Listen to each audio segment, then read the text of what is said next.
Hey everyone, welcome to True Crime Defense, the podcast that nerds out on true crime cases, gives you tips on how to stay safe, and never blames the target of any crime. Hope you enjoy the show. Radhika, are you comfortable with me talking into your ear holes? Yes, I am, Shelley. Excellent. So we watched Crime Stories, India Detectives, and it was an episode called Dying for Protection, which is a Netflix joint. And I see you, Netflix, with the double meaning. Or I don't know, maybe I'm reading into it a bit, but we'll see as we go through. Oh, there's a lot here. This is the longest script I've ever done, and it's the deepest topic. Yeah. I wanted to start off and ask you if you've ever heard of PAX TV. No.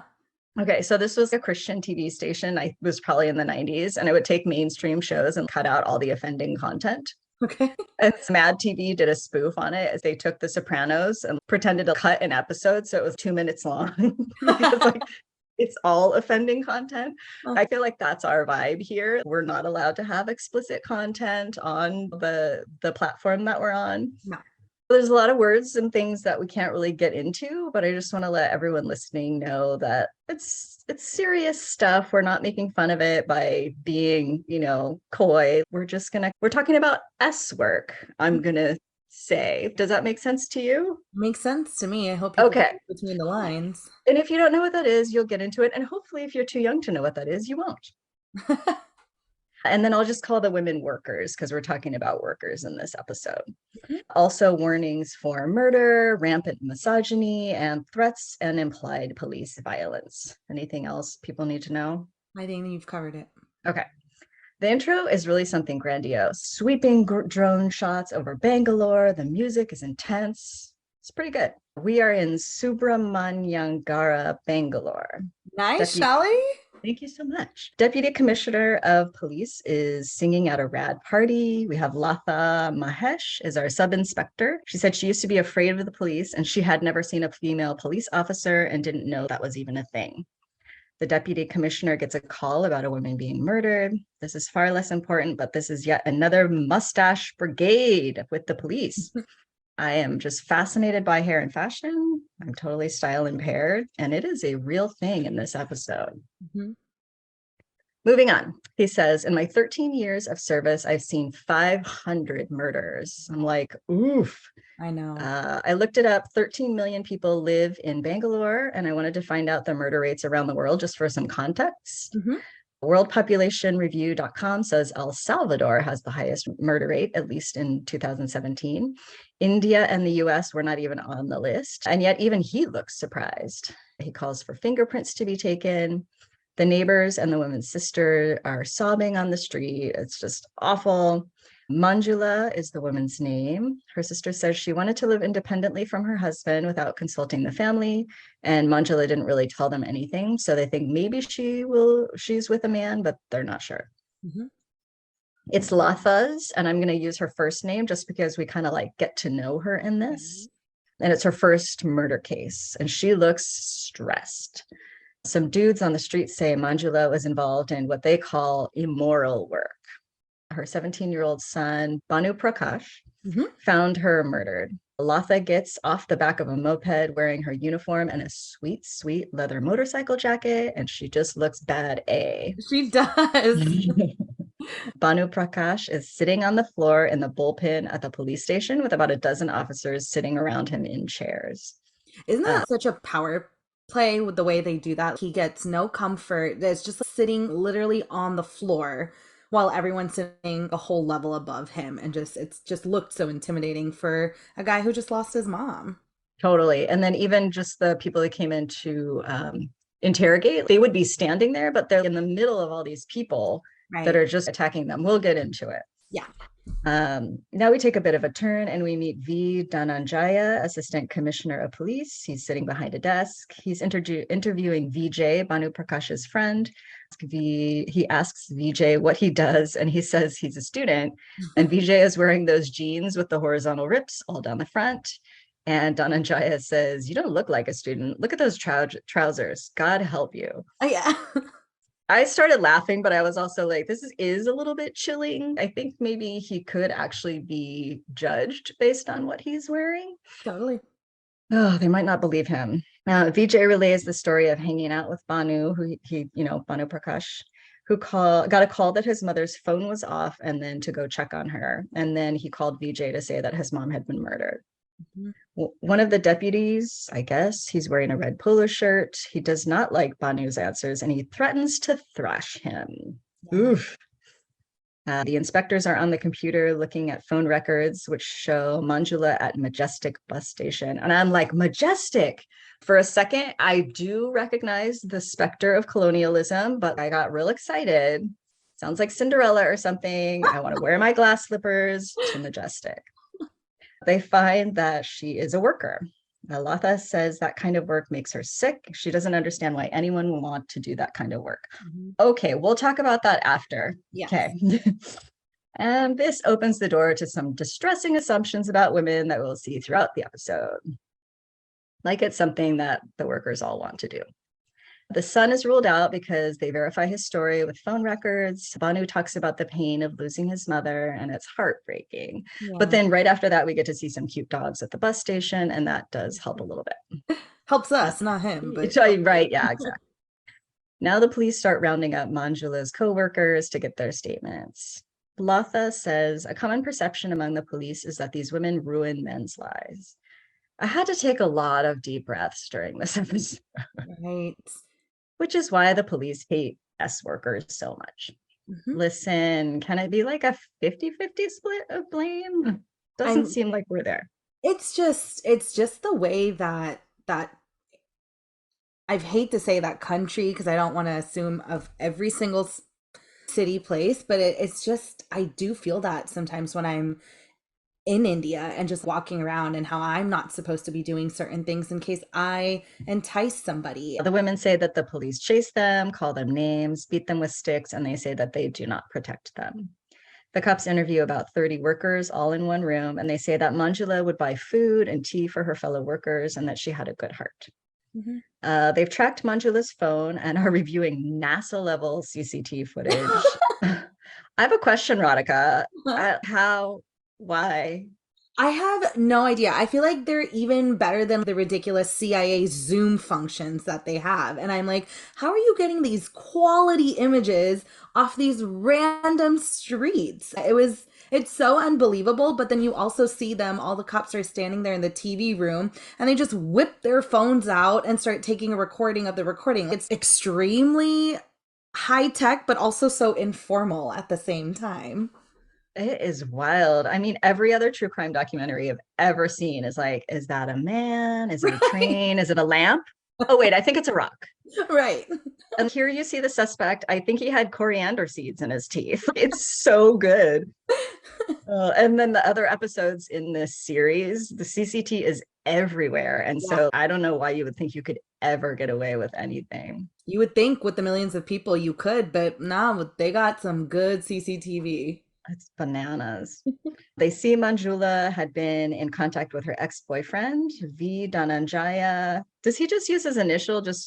Why? Do you know why he does that? V. Dhananjaya? No, that's just like they don't use last names. Last names is not really a thing in India. So it's just like your name. And you just call it initials instead of your last name. All right. I like to call him the assistant to the commissioner of police. Is back interrogating the ex-boyfriend in the bullpen. One of the investigators says, "You're old, don't do anything dumb. You don't want to get beaten up at this age." Oh, another sigh. Serious, like they will beat you up. Oh, okay. He has injuries on his hand. The same bloodthirsty investigator says, "I'll kick you so hard, you'll be flying out of here, you son of a nutcracker," except he says son of something else. So they kind of look at the injuries on his hand, take note of it, and then move on. He says he pawned all his jewelry to get Manjula a house. There's an argument about whether he took Manjula's time of the murder. And the investigator, "I have something to prove," says, "Get me a stick." Yikes. One of the cops is holding a stick and asks the film crew to leave for 10 minutes. Yeah, that's on film. Okay. Latha tells us Manjula's husband left her and their son because he was an alcoholic and never provided for her. He pushed her into this type of work. And oh my gosh, the documentarians at this point felt like we needed to see some poor woman cleaning up just the tremendous amount of blood after the stabbing. That was really, I felt, unnecessary. And doesn't it seem so informal? She's just taking a random broom, a bucket of water, pours it on the floor and starts scrubbing and just scoops up the water. No gloves, no nothing. It was really heartbreaking, especially I'm assuming it's someone who knew her, loved her, and is just like cleaning up. It was really, that broke my heart. Yeah. Latha starts to sympathize with Manjula's plight, and we travel to a rural town where Latha's husband and children live. She talks about how supportive her husband is and how inspired she is by him. He has taken on all the family responsibilities. He wanted to be a sub inspector, and she says he takes care of my responsibilities, and he's so generous. And if only men in the workplace saw women at work at the home in this way. Mhm. The male cops talk about how terrible the workers' stories are. They do it so that they don't starve. And we see CCTV showing a customer and Manjula together. The ex-boyfriend is ruled out because his phone records prove that he wasn't in the area. Mhm. Latha is back in her styling motorcycle jacket on the back of a moped, investigating on the streets. Which Radhika, also, this have you ever seen that before? That is literally how they travel. They just get on some random person's bike that is dressed in normal clothes and like, can you take me there? And they just go. There's no police car. It's wild to me when I see it happen. This is amazing. She is just so cool. She just hops on the back of a moped, and just having lived in Thailand and driven around on mopeds and Uh-huh. really being, even though I was a foreigner, so you get some leeway, definitely being like, wow, this person is really asking for it. For sitting on a moped, like you're straddling it. It's a thing. So I Yeah. was like, wow, she's doing it. She's out there doing her thing just based on the misogyny we've already seen. It Yeah. seems like that would take a lot to do that. But yeah, the CCTV footage is better, I feel like, than the Netflix footage. Latha shows the suspect to the other workers. We get an interrogation of a woman who had coffee with Manjula on the day she was murdered. She says she's been doing this kind of work for 3 years, and that this woman was sold to someone in Bombay. Radhika, Mhm. no. I know. She says she ran away, and the head detective asks if she has any diseases. And I really hope that was for Netflix's benefit, because that is just not their Such an business. invasive question. And then they all go around commenting on it too. Ugh.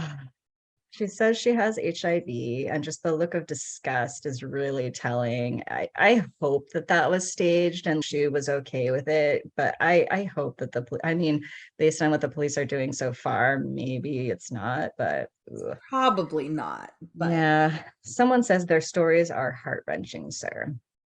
The men folk talk about them being uneducated, they have no support from and no husband, so the burden falls on them. And then they talk about the women who clean their houses, and one of them also works in a factory, and then the other one just lives on 10,000 rupees, and she manages. And they all say, and that's how it should be.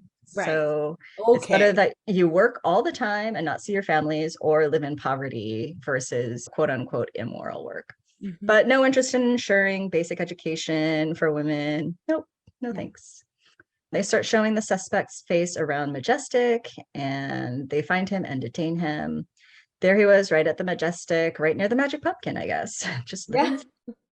living. He says he may have accidentally looked at the working women at the bus station, and that his wife was sick and he couldn't control himself, Hmm. and that none of this is his fault. He says, if this lady hadn't been there, I would have just gone to my village. He asks the officers to shoot him and says he wants to hang himself. And then there's a black screen and it says 12 hours later.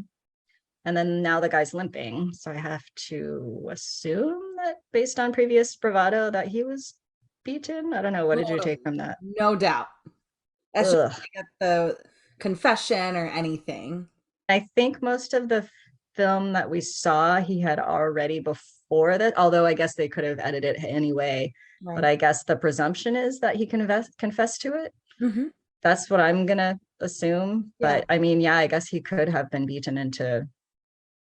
They seem to have a lot of evidence. They do. I'm just saying that it's almost like a standard practice most of the time to get all the information, even if the guy's like, I did it.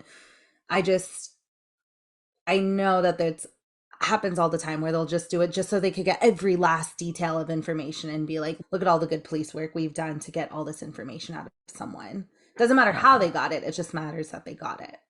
Okay. So he says he wanted Manjula to perform her work without protection. They fought over the money and he murdered her. Ooh. They're having a meal with the workers at the station, and Latha talks about how intolerant she used to be of these workers. She changed her opinion because now she sees they're forced to do this work to feed their children. They have drunk husbands and aging parents, and she directs them to install an app on their phones that has an emergency button, which tells the cops to call that phone so they can come help. And then I read in 2012, India adopted 112 as their version of 911 after the brutal gang assault in Delhi, which we may cover in a future episode. Do you have thoughts on this? Like, why not just call 112? I didn't really get why they needed an app. I feel like the app is more like specific because honestly, like 112 just goes to this huge bank of calls, and it's not just for that. 112 also gets called for any sort of emergency. And so I think the app is just more specific on if that button is pressed, there's only one reason as to why that number is being, or that um, route is being accessed. But Okay, I so maybe. also was talking about it with my sister, and we were just like, just throughout the Netflix special of that episode, you just see all these male cops being like, they literally could be doing anything else than this.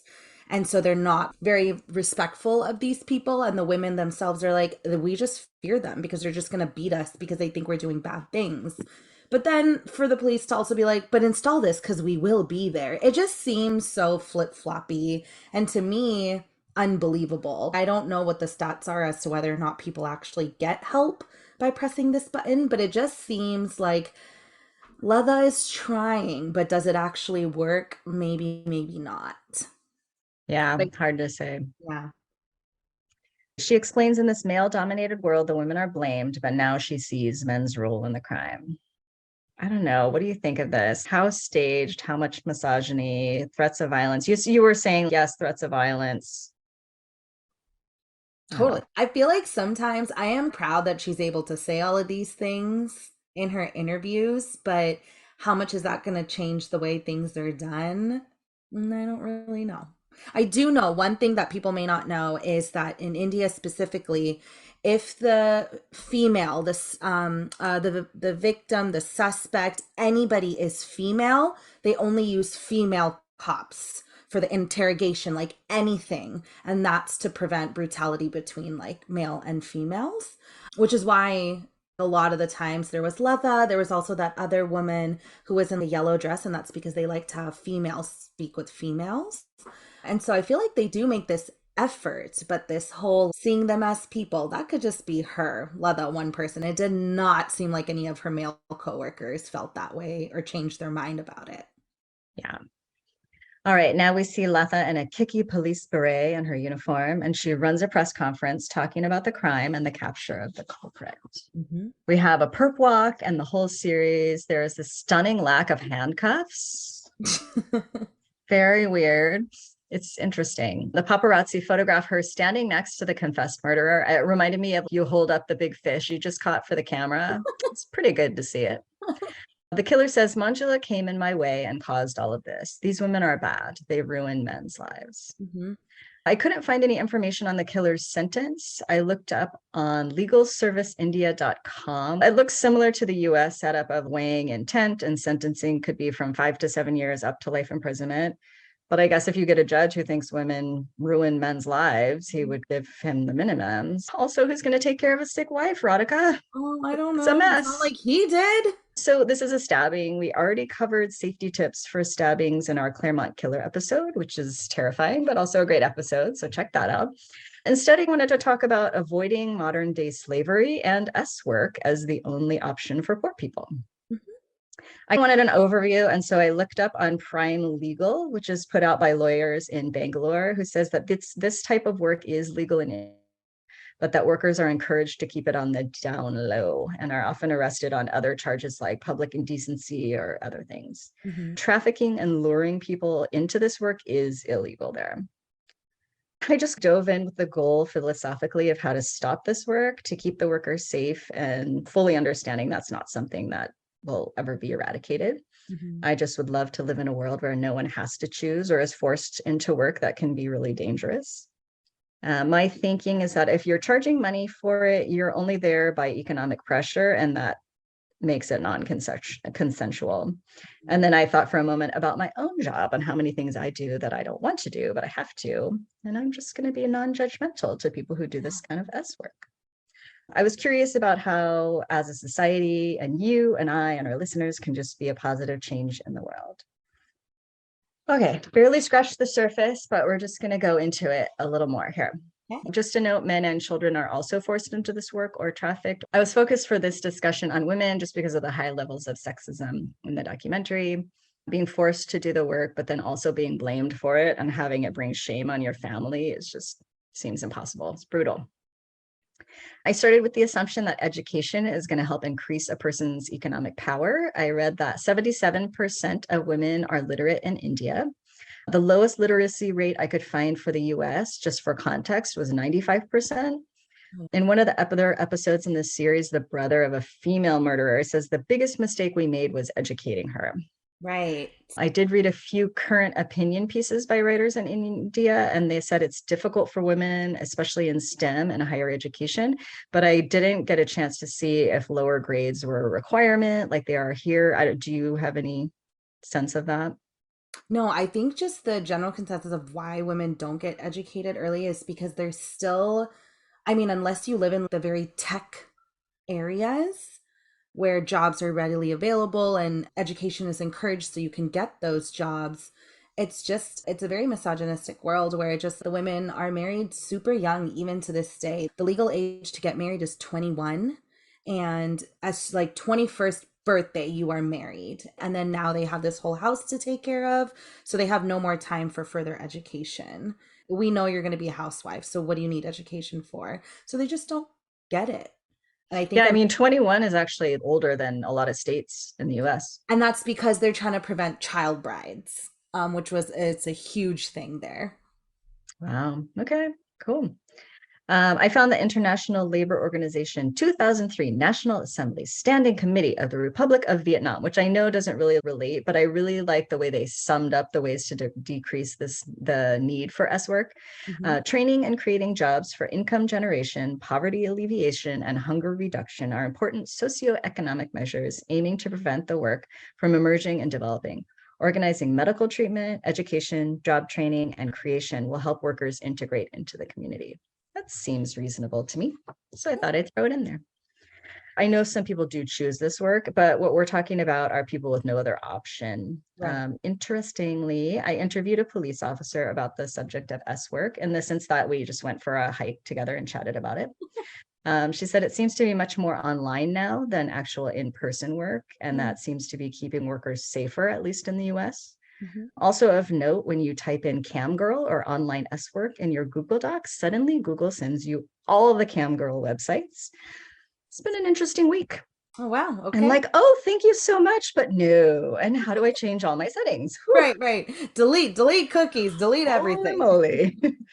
The interwebs had a lot of opinions about the work and how to stop it. And just based on those, I'm just going to suggest prioritizing education for women and men and children so they don't have to do the work. Like I said, some people choose it. I was actually in a class where a male researcher was talking about studying S workers and how much they enjoyed the work and didn't have a problem doing it. And this woman stood up in the middle of class and she told us she was a worker, that they had given him wildly inaccurate information because he is a man. She said she hated it. It's gross. Every other person she knew who did it would never tell a man that, though. Yeah. I have two close friends who did this kind of work. One started as a choice. She actually liked it. She felt like she had a lot of power in it and made a lot of money. Then she became addicted to heroin. I'm not saying like one thing leads to another. I'm just saying this was what happened to her. She became addicted to heroin and then ended up living in an RV in her dealer's driveway and traded that kind of work for drugs. Mm. My other friend was addicted to crack, and when she ran out of money, she did this kind of work. My guess is that if you don't think you know anyone who's done it, you're probably wrong. Mm-hmm. Drugs seem to be a major motivator for this work in the US, and so increasing treatment programs instead of punishment could make life better for everyone in society. According to me, as per my personal experience with many friends who are living in addiction and the NIH, rehabilitation with the need for multiple trips to rehab seems to be how recovery happens, not like punishment, going to jail. I also wanted to look into modern day slavery. I looked at Voices for Freedom. It's a 4, like a number 4.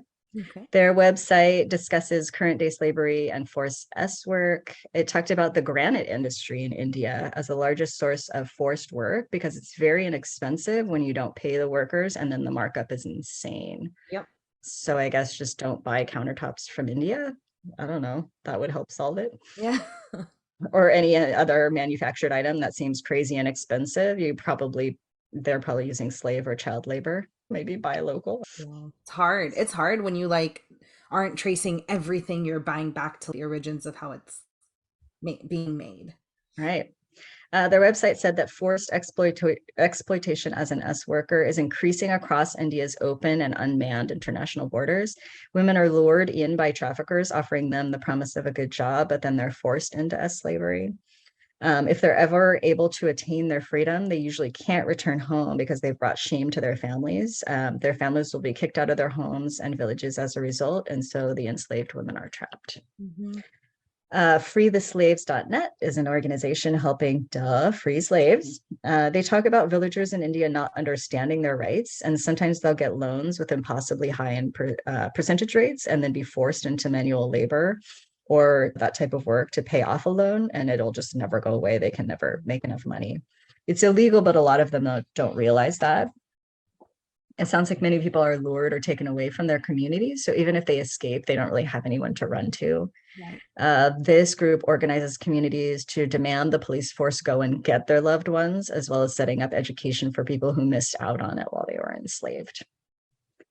Okay, so back to non-slavery or trafficked S work. There's a lot of talk about decriminalizing it in the US. I'm not personally a fan of setting up a world where my kids see that your bathing suit areas are something that's okay to sell. It does not feel right to me. Right. The cop I talked to said that it does make life safer for some workers. She mentioned Amsterdam having done this. And when we got into a discussion about essentially selling your body to support the government, since it's taxable work, Ooh. it was something to think about, right? Oh, I did not think about it like that. Yeah. Then I got curious about the statistics on female cops, and I saw that 6% of the police officers in India are female, and it's about 37% in the US. In this documentary, we saw that Latha holds the same beliefs as the workers as her male coworkers, but she seemed able to cross over and connect with them in a better way if they had used only male officers. You said that it's a requirement for female officers. It's just hard to know. I think a lot of it was staged. Did you see how many times the male officers would make eye contact with the camera and the film crew? A lot of the the higher ups, every time they're like, can you just take a step back or can you just leave? Well, and that's what's so scary, that they know what's happening and they're fully fine with saying these things about women, and that they're like, I'm going to thrash you. I'm going to beat you. Yeah, knowing that it's on camera. But Shelly, that is why we were like, my sister and I were like, they don't care because it is so common in India. That's not something that you hide. Everybody knows that that's what happens at a police station. I did run across ways to be safer as an S worker on the Red Project. I think it's redproject.com. It seems to be a UK based website. It was interesting how much it overlapped with a lot of things I tell my students just for general personal safety and dating safety. They say, get to know escape routes, trust your instincts. If it doesn't feel right, trust your gut. Keep your phone fully charged and have someone trusted on speed dial. Tell a buddy when you're going and when you'll be back. I like this. Make a fake call when you meet the person, arranging that you'll meet the caller at a certain time. Make your alarm sound like a phone ring at the time you're expected back. Research your client or, your date. Mm-hmm. They talk about situational awareness. And I like this. For anytime you get into a ride, like a car, make the driver aware that you sent the plate number to someone. Look inside the car before you get in and make note of anything that could be a weapon, or if there are blankets that could have some sort of weapon underneath them. Don't get in if there are other passengers, and don't get in a van if you can't see in the back. And there's safety in numbers. This was interesting. Split up your money, which seems like a good tip for travelers even. So if someone takes part of it, at least you have some as backup. Mm-hmm. The Red Project offers a personal alarm, which I'm guessing is like the app that they gave the workers in the documentary. I wonder if it has GPS on it too. I don't know. Yeah. And then for online work, the importance of researching potential dates. And this could be even for like online dating, right? Mm-hmm. Be careful about personal data. Online workers have to be aware of having their faces on advertising images, because that could really come back to bite you, which is true of anything that you put online. Unwanted contact, abusive messages, stalking, and threats of outing are most frequently reported crimes. And really, those can be experienced by any average person on the internet. So be careful out there. I like that they talk about consent on the website. In any interaction, if someone crosses a boundary, it's not okay, regardless of your profession. And then this is from me. It's important to have a discussion around what's about to happen and everyone explicitly agreeing to it with basically any human interaction, right? And so I like the setup that us workers have. This is part of their job. And so maybe if we like worked that into all human interaction, the world would be a better place. So I guess when you can, vote and support education and drug treatment programs, no granite from India, safety tips from the Red Project, respect for consent. What else do you want to tell the people? Actually, everything that you were saying from the Red Project is what I was like thinking about. I feel like whenever I'm traveling internationally, I always think about how Liam Neeson came to get his daughter who was kidnapped in the first taxi she took at the airport. And so I definitely do that where we take pictures of the number plate, send it out and be like, this is what we're getting in. And I do, like you said, I make sure that the drivers watching me take a picture of their number plate so they know that somebody else knows that they're the last ones to have been with me at that moment. I think those are really good tips. Yeah, and too bad all of us don't have that Liam Neeson to come get us. There are so many people, I just in looking at the websites, it's a family of people who are all enslaved. Yeah. The women are taken. The people who are enslaved don't have any resources to help. It's just this impossible situation. It's just tragic. Yeah, maybe I'll go. What's that movie called? Taken? Taken. It's not really representative of actual forced exploitation, but always fun to see a Liam Neeson Always kick some A.